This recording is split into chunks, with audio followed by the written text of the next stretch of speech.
आणि आपण पाहिलं तर 4 दिवसापूर्वी त्या बाबतीमधले एक वेगळी एफआयआर देखील झाली की तिला कुठेतरी धर्मांतर करण्यात आलं। तिने स्वतः एफआयआर दाखल केली, त्याच्यामध्ये तिने सांगितलं की मला गोमांस खाण्याकरता देखील त्यांनी प्रवृत्त करण्याचा प्रयत्न केला, बळजबरी करण्यात आलेली होती। आणि तशाच प्रकारची जसं तर वेगवेगळा जिहाद आपल्याला पाहायला मिळतो, मग तो जिहाद पूर्वीच्या काळामध्ये आपण ऐकायचो फक्त लव्ह जिहाद होता, नंतर लँड जिहादच्या माध्यमातून ऐकायचो, टेरर फंडिंग आपण ऐकायचो, आणि हे वेगवेगळे जिहाद पाहत असताना निवडणुकीच्या माध्यमातून देखील गोड जिहाद आपण पाहिला। आणि आज आपल्याला नवीन जिहाद पाहायला मिळाला। नाशिक जिल्ह्यामध्ये जी घटना घडली, हा कॉर्पोरेट जिहाद आपल्याला पाहायला मिळाला की फार उच्च शिक्षित म्हणायचं, कॉर्पोरेट सेक्टरमध्ये काम करायचं, पण तिथे देखील काही या वेगळ्या शक्ती, जिहादी शक्ती तिथं काम करतात।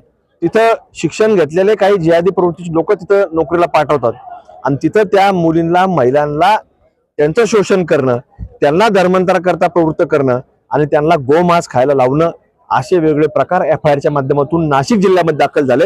आणि महाराष्ट्र आणि देशामध्ये ते सर्वांनी चित्र पाहिलंय की कॉर्पोरेट जिहाद हा एक नवीन जिहाद आपल्याला आता पाहायला मिळतोय। त्यामुळं नागरिकांना, आमच्या भारतवासियांना, महाराष्ट्रातील तमाम जनतेला आम्ही हेच सांगत आलोय की हा जिहाद तुम्ही लक्षात घ्या, प्रत्येक व्यक्तीने हा जिहाद लक्षात घेतला पाहिजे, कशा प्रकारचा जिहाद आहे, आणि याच्यावरती आपण प्रत्येक व्यक्तीने बारकाईनं आपल्याला काम करण्याची आवश्यकता आहे।